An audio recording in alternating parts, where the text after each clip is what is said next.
My journey started at 6:30 this morning from Pattaya, picked up my cameraman.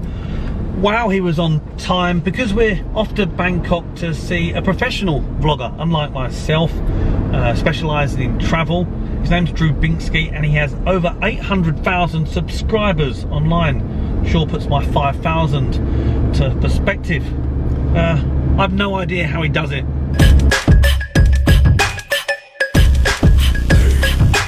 Keep right at the fork. Vloggers are the modern day Hollywood celebrity. There has been a shift from big screen to small screen, from A-lists to micro-influencers that have a dedicated online following to their daily vlogs.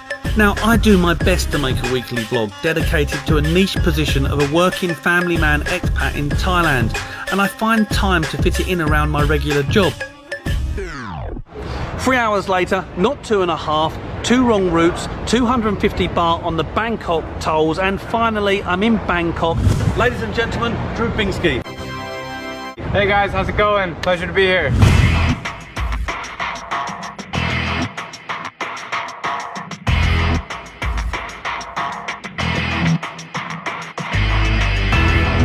Hey Drew, so welcome to Bangkok. You're a vlogger. What's a vlogger? A vlogger is a person like myself who has a video camera, usually a nicer video camera, and you make videos every day, post it online. So how many followers have you got online at the moment? About 1.3 million combined, yeah. And how did it all start? What got you into this? It started with blogging. Teaching English in South Korea 5 years ago, started a blog, worked really hard on it behind the scenes, and after I left Korea, I was at a point where I could just kind of travel and get a couple sponsors, and then it just evolved. Social media and Snapchat was big for a few years. I jumped on that, Instagram, and got my first video camera 18 months ago and haven't looked back. There's a guy named Nas Daily, I'm sure you know him. He does 1-minute videos, and he's the first one I saw on Facebook. And I was living in Hanoi at the time, and I saw his video in Bangkok, and I was like, you know what? Why don't I just start posting on Facebook? And that was it. And if you could choose one vlogger to collaborate with, who would it be? Probably Casey Neistat. He's kind of like the granddaddy of, or he started vlogging before vlogging was a word, 10 years ago maybe, or more. So it's pretty cool what he's done for himself, and he's got a show on HBO now and stuff, and I look up to him a lot. His camera angles and strategies are really impressive, and he knows what he's doing. There's always a niche in vlogging, or at least I think there is. What's yours? I think for me, it's the ability to go to faraway places that nobody goes to. So I'm trying to visit every country. I have 53 left. And places like Iran, where I just was, and North Korea, and Somalia, and nobody really goes to these places. So when I can go there and connect with people, that's sort of the way I stand out.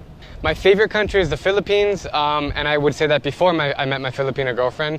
I've been there about 30 times. I just love the people there. They're very honest and smiley and friendly. Not saying that Thai people aren't, but in the Philippines, they all can speak perfect English, and the beaches there, I'm sure you've been, and they're incredible. So we are on the Chao Phraya River. I'm spoiling you today. I want to take you on a boat, and we'll carry on the interview there. Sure, let's do it, man. Okay, let's go. Yeah.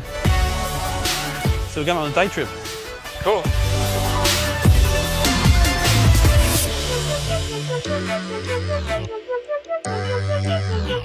I want to talk about not vlogging so much, but the platforms that have allowed you to vlog. Yeah. So what do you use?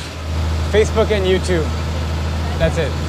Started with Facebook, and I'm starting to post on YouTube, but I find the community on Facebook to be a lot more engaging and my target market, to be honest. I've tried vlogging, 5,000 followers, pathetic, but it's fun. You've got 800,000 and growing, so Facebook gives you different status, don't they? Yeah, so you have to get invited to their watch platform, which is their answer to Netflix or Amazon Prime. And what you can do, you can monetize your videos through ad money, same as YouTube. But it's hard to get on. Everybody asks me, like, how do you get on Watch? And Facebook just sent me a message and said, hey, we would like to invite you. So I wish I had a better answer to that. But yeah, once you're on, they sort of push your videos through their network and you get paid. So I love Facebook so much in the community that I don't really care about the money so much, and I'd rather make good content on Facebook. But on YouTube, I make about twice as much money as Facebook. Here's the reason why. On YouTube, every video has ads, every video. On Facebook, to qualify for an ad, it has to be 180 seconds or 3 minutes long. My videos are between 2 and 3 minutes. So if it's under 3 minutes, I make $0. If it's over 3 minutes, I can make money off it. So only half my videos make money on Facebook. Oh, so only half of them. Only so half. You don't let Facebook call the shots on how long your video is? No, I always call the shots on my video. Even if you don't make money? Even if I don't make money, I don't care. Like, I'm still gonna make the video, and I don't wanna just be thinking about the money, because then the content will slip. So if I can tell a really good story in 2 minutes, even if it goes viral, I'll do it. I'm not gonna drag it out to 3 minutes just to make money off it. Does that make sense? Yeah. Yeah. So we are in Bangkok now, and you've still got some big stories. What have been the big stories here recently? In Bangkok. So I've been featuring like different people. Like in my co-working space, there's a guy, he makes burgers. And really, he spends like an hour per burger making them. And he's built up a big audience. And I told his story and it went super viral. And I've done some markets and food stuff, but I don't want to do too much of that because people get it. You know, if they've been to Bangkok, there's so many markets, so much food. So I try to look for really unique angles. I want to make one about ladyboys, so. Yeah. Okay. Yeah. I think my cameraman will be interested in that one as well. Anyway, take a look at the views. Yeah.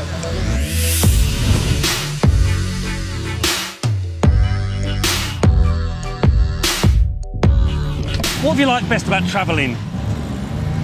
Really, it just comes down to the people. I mean, food is great, you know, everybody likes eating different food, but when you go to a place and they don't speak your language and you can just connect with them using body language, and you know, everyone's the same. Every person needs to eat, they need to sleep, they need to love. And so when I go to these places and meet people, it's very, you know, it's humbling to see how they live and how we're just the same. So, and any place, like in Ethiopia, I went to the Omo Valley, which is like in the middle of nowhere. And I went, these tribes, they pierce their lips like this and they do all these rituals. And like that stuff is so cool. So. Drew Binsky, it's been a pleasure to join you. I think the market's changing.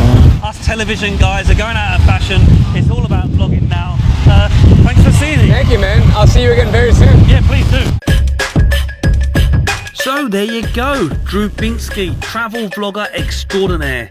Now whilst he jets off to Africa or some other far off destination for his next adventure, I head 2 hours back down the road from Bangkok to Pattaya again. Who's living the dream, baby?